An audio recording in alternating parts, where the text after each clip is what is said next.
avoid open-ended questions. And we don't give the opportunity to say no when no isn't really an option we wanted to give. That can be helpful. Instead of saying, what should we put on your visual schedule today? You can say, number 1 on your visual schedule could be blocks or Legos. Which do you choose? Instead of saying, do you need to go potty? You could say, first, let's go potty, then we'll play outside. Restructuring language so kids feel like they have some control in some say, but we're not really giving them an opportunity to say no and just refuse flat out, because that's not really an option we wanted to give them. I think that one is one of the most important ones. They want to have some control in their lives anyways. We all do. So I love that. Yes, giving them the option. For parents that maybe have this question, well, what do I do if they tell me a different answer? For example, I have a little girl right now. We're working on it. Mom will say, do you want the green crayon or the yellow crayon? And she'll say, the purple crayon. Well, our options are green or yellow.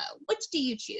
I think that's always, if they try to give you an answer of an option that you didn't get, just say, oh, look, that wasn't an option. Which do you choose? Yeah, it can be really tough. And I've definitely found it tough for myself when I find myself saying, what do you want to do? And then they say, build a dinosaur. And you're like, oh, that wasn't really an option. I probably shouldn't have phrased the question that way. Yeah.